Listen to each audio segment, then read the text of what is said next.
आगे राजस्थान पुलिस के नए बॉस के तौर पर एमएल लाठर ने आज पदभार ग्रहण किया। नए डीजीपी ने वादा किया है कमजोर वर्ग और महिलाओं के खिलाफ होने वाले अपराधों को सख्ती से निपटना उनकी प्राथमिकता होगी। एमएल लाठर बने प्रदेश पुलिस के नए मुखिया। संभाला पदभार, गिनाई प्राथमिकताएं। राज्य सरकार की प्राथमिकताएं हैं कि जो भी क्राइम है वो थाने पर रजिस्टर्ड होना चाहिए, इसके लिए व्यवस्था की हुई है।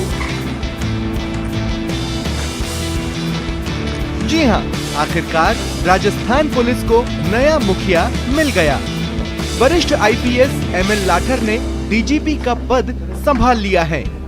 सुबह 11 बजे डीजीपी एमएल लाठर परिवार समेत पुलिस मुख्यालय पहुंचे, जहां सबसे पहले उन्होंने सलामी गार्ड का निरीक्षण किया।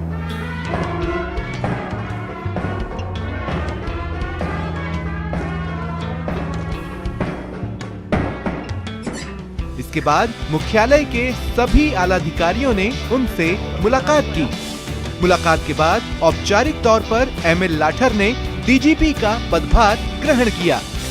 मीडिया से मुखातिब होते हुए एमएल लाठर ने क्राइम कंट्रोल को लेकर अपनी प्रतिबद्धता जताई। वही प्राथमिकताएं होती हैं जो राज्य सरकार की होती हैं। राज्य सरकार की प्राथमिकताएं हैं कि जो भी क्राइम है वो थाने पर रजिस्टर्ड होना चाहिए, इसके लिए व्यवस्था की हुई है। यदि थाने पर कोई भी परिवाद दर्ज नहीं होता है, उसके लिए एसपी ऑफिस में 1 जून 2019 से व्यवस्था की हुई है। यदि एसपी ऑफिस में दर्ज करने की नौबत आती है तो उस पर्टिकुलर थानाधिकारी के विरुद्ध, अधिकारियों के विरुद्ध कार्रवाई का प्रावधान है। इसी तरह जो क्राइम अगेंस्ट वीकर सेक्शन है, क्राइम अगेंस्ट वुमेन है और साइबर क्राइम है, सरकार की प्राथमिकताओं में है। इन्हीं पर हम लोगों को काम करना है। नए डीजीपी ने कहा कि महिलाओं के लिए आवाज नाम से प्रदेश भर में जागरूकता अभियान चलाया जा रहा है, जिसके जरिए महिला अधिकार और कानून के बारे में जानकारियां दी जा रही है। आवाज़ नाम की एक हमने प्रोग्राम लॉन्च किया है और उसको अच्छा रेस्पॉन्स मिल रहा है। हमने इसमें राजीविका के थ्रू जो सेल्फ हेल्प ग्रुप हैं, करीब 22 लाख के करीब उसमें जुड़े हुए हैं व्यक्ति, जो महिलाएं, उन सबको इस ग्रुप से जोड़ा है और इसके अलावा यूनिसेफ को जोड़ा है, विभिन्न एनजीओज को जोड़ा है। जो भी टारगेट ग्रुप है, चाहे वो पोटेंशियल क्रिमिनल हो, चाहे वो पोटेंशियल विक्टिम हो। साफ है, प्रदेश में बढ़ रहे अपराधों को रोकना एमएल लाठर की पहली प्राथमिकता है। जयपुर से न्यूज़ 18 के लिए सौरभ गृहस्थी की रिपोर्ट। नए डीजीपी के बाद वन विभाग के मुखिया की कमान महिला आईएफएस अधिकारी श्रुति शर्मा को सौंपी गई। ऐसा दूसरी बार है इस पद पर किसी महिला को अहम जिम्मेदारी मिली हो। इससे पहले सविता आनंद को यह जिम्मेदारी दी गई थी, लेकिन वो ज्वाइन करने के बाद ही निजी कारणों से दिल्ली ट्रांसफर हो गई थी। श्रुति शर्मा पहली फुल टाइम डिपार्टमेंट हेड होंगी। न्यूज़ 18 से खास बातचीत में उन्होंने कहा कि प्रदेश में पर्यावरण संरक्षण को लेकर मुख्यमंत्री बेहद गंभीर हैं, चाहे हरियाली को बढ़ावा देना हो या फिर नई वन नीति में प्रदेश 10% वन क्षेत्र के बाहर हरियाली को बढ़ावा देना, वन और वन्य जीव संरक्षण को लेकर ठोस कदम उठाए जाएंगे। मेरी जो प्राथमिकता है वो जो सीएम साहब द्वारा जो रिव्यू मीटिंग ली गई थी 8 अक्टूबर को, उनको पूरा करना है। उनमें से कुछ है कि फॉरेस्ट कॉरपोरेशन का गठन जल्दी से जल्दी करना है, न्यू इको टूरिज्म पॉलिसी बनानी है। जो पुरानी इको टूरिज्म पॉलिसी है उसको अभी नेशनल टूरिज्म पॉलिसी और स्टेट की जो नई टूरिज्म पॉलिसी है उसके साथ में तालमेल बिठाना है, और ताकि टूरिज्म विभाग और अन्य विभाग के साथ हम मिलके जो है अच्छे पैकेजेस, इको टूरिज्म पैकेजेस लेके आए। राजस्थान रोडवेज के सीएमडी राजेश्वर सिंह पदभार ग्रहण करने के बाद आज पहली बार सिंधी कैंप बस स्टैंड के निरीक्षण पर पहुंचे। पहले ही दौरे में रोडवेज सीएमडी ने नाराजगी जताई। राजेश्वर सिंह ने बस स्टैंड पर पिछले 2.5 साल से बनकर उद्घाटन की बाट जो हो रहे बस टर्मिनल को इंजीनियरिंग डिफेक्ट का स्ट्रक्चर बता दिया। वो यही नहीं रुके, उन्होंने मौके पर मौजूद सुपरिंटेंडेंट इंजीनियर को भी डांट लगाई। निरीक्षण के दौरान रोडवेज सीएमडी से बात की संवाददाता सचिन कुमार ने।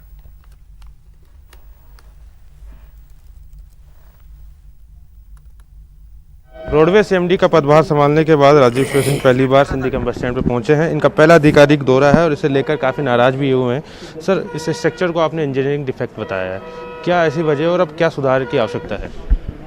देखिए, ये जो दिख रहा है कि जो हमारी दुकानें वगैरह बनी हैं, ये दुकानें अगर धरातल पर बनती, नीचे ग्राउंड फ्लोर पर बनती, तो निश्चित रूप से उनका यूटिलाइजेशन अच्छा हो सकता था, बेटर हो सकता था और उनको उपयोग में लाया जा सकता था। उनको जो लीज वगैरह पर हम देते तो उससे ज़्यादा पैसे भी हमें मिल सकते थे। अब ये जब इस बिल्डिंग को डिज़ाइन और प्लान किया गया और जब इम्प्लीमेंट किया गया तो उस समय ये ध्यान में रखने की बात थी, जो ध्यान में नहीं रखी गई हैं वो तो सामने दिख रहा है। अब ये है कि इन सारी जो त्रुटियां हैं, जो कमियां हैं, जो न्यूनताएं हैं, जो दृष्टिगोचर हो रही हैं, उसको हम किस हद तक दूर कर सकते हैं और कैसे इस बिल्डिंग को अपन यूजेबल और वर्केबल बना सकते हैं, कैसे ज़्यादा से ज़्यादा हम किराया या लीज मनी जो है हम प्राप्त कर सकते हैं। तो उसके लिहाज से इन्होंने एक प्लान बनाया है। उस प्लान को एक बार हम फिर मौके पर आकर के डिस्कस करेंगे और देखेंगे कि उसको इम्प्लीमेंट करके किस तरह से इसको जो है हम काम में ले आ सकते हैं। आपको 2 दिन हुए हैं पदभार संभालने, रोडवेज में कई चुनौतियां सामने हैं, राजस्व की कमी है, लीकेज है, उसके अलावा कर्मचारियों को वेतन नहीं मिल पा रहा है, 7वां वेतन आयोग, कैसे निपटेंगे सर, क्या कोई कार्य? देखिए, ऐसा है कि 2-3 बातें हैं। सबसे पहला तो ये है कि जो हमारे रोडवेज के संसाधन हैं तो उसका हमें अधिकतम उपयोग करना पड़ेगा, ऑप्टिमम यूटिलाइजेशन करना पड़ेगा। जो हमारी खुद की बसेज हैं 2800 और जो हमारी अनुबंधित बसेज हैं 900, तो वो सारी की सारी जो है वो सड़क पर आएँ। लोगों में जो है जो सार्वजनिक परिवहन के साधन हैं उनमें यात्रा करने के प्रति जो एक अनुत्साह है या जो एक अरुचि है या एक भय का माहौल है उसको समाप्त किया जाए। कैमरा पर्सन बलवीर सिंह राठौड़ के साथ सचिन कुमार, न्यूज़ 18 जयपुर। फिलहाल रुकते हैं एक ब्रेक के लिए, जल्द हाजिर होते हैं। बात करते हैं जेल में कोरोना के ब्रेक फेल की। दौसा के सेंट्रल जेल में कोरोना विस्फोट हुआ। 1-2 नहीं, पूरे के पूरे 46 कैदियों में कोरोना का संक्रमण पाया गया।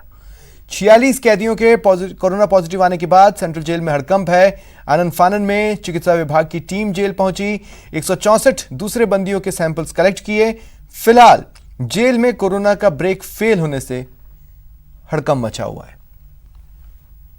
जेल के जो इनमेट्स हैं इनके सैंपल लिए गए थे। एक जो डेथ हुई थी एक कैदी की, उसके बाद उसके सैंपल देखे गए थे तो उसमें कोविड पॉजिटिव निकले हैं। तो उसके बाद है ना सबके सैंपल जो इनमेट्स हैं जेल के, उनके सैंपल लिए गए हैं, उनमें काफ़ी मात्रा में पॉजिटिव आए हैं। अभी भी सबकी रिपोर्ट्स आना शेष है। और अब करवा चौथ पर देखिए ये खास रिपोर्ट।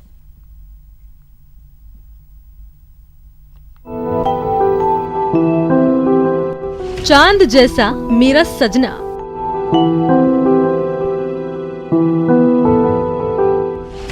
सजनी का श्रृंगार, सजना का प्यार।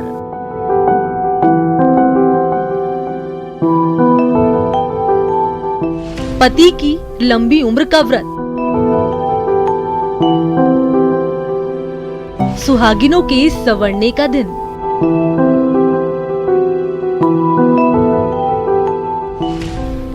सजना है मुझे सजना के लिए। मेहंदी लगी है, सजनी सजी है, जिस दिन का हर सुहागिन को साल भर इंतजार रहता है। जो पवित्र प्रेम का प्रतीक है, अखंड सौभाग्य का व्रत है। अपनी चांद के लिए आसमां के चांद से दुआओं का दिन है। आज चांद जैसे मुखड़े को भी आसमां के चांद का इंतजार है।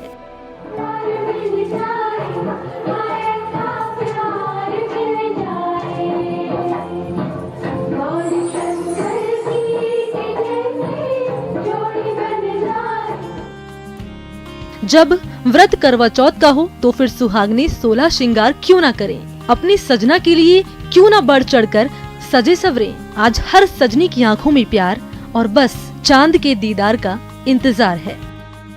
जिस तरह एक आस्था होती है, महिलाओं की आस्था का सुहाग का त्योहार है, तो उसको देखते हुए हमने करवा चौथ का व्रत भी रखा है, उसकी पूजा भी करी है। ये अंतर नहीं पड़ता कि हम घर में हैं या होटल में हैं। इतनी सारी बहनों के साथ करवा चौथ मनाना ये भी एक नया एक्सपीरियंस है। प्रेम माहौल मैसेज जाता है, इससे कि हम महिलाएं कहीं भी इकट्ठी हो जाएं, प्रेम का माहौल बना के ही रखेंगे। इस बार करवा चौथ पर खास सहयोग बन रहा है। हर साल करवा चौथ संकष्टी चतुर्थी के दिन पड़ती है। इस बार करवा चौथ के पूरे दिन शिव योग रहेगा। करवा चौथ पर ये योग बेहद मंगलदायी माना गया है। शिव योग को मोक्षदायी और अत्यंत शुभ फलदायी माना गया है। ये योग आपकी सभी इच्छाओं और मनोकामनाओं को पूर्ण करता है। इसके साथ सूर्य के तुला राशि में होने से बुधादित्य योग भी बन रहा है, जो रिश्तों में मजबूती और हर क्षेत्र में सफलता दिलाएगा। हिंदू मान्यताओं के अनुसार चंद्रमा को भगवान ब्रह्मा का रूप माना जाता है और चांद को लंबी आयु का वरदान मिला हुआ है। चांद की सुंदरता, शीतलता, प्रेम और लंबी आयु जैसे गुण पति में आ जाए, आज यही कामना हर सुहागिन भी करती है। आज के दिन सुहागिनें पति की लंबी आयु के लिए व्रत रखती है। ये व्रत सूर्य उदय से पहले करीब 4 बजे होता है और रात में चांद देखने के बाद पूरा होता है। शाम होते ही महिलाएं करवा माता की पूजा विधि विधान से करती हैं।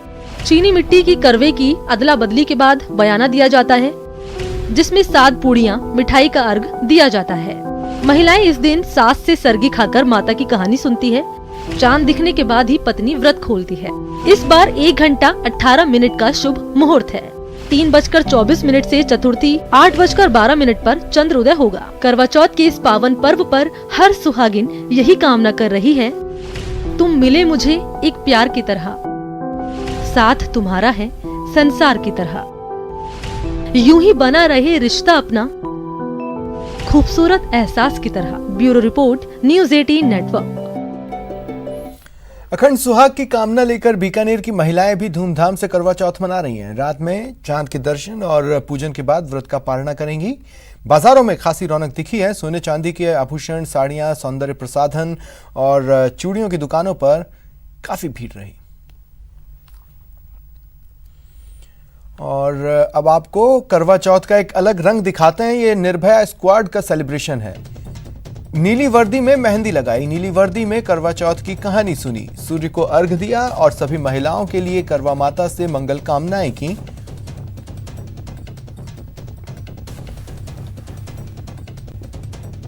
फिलहाल इतना ही। नमस्कार।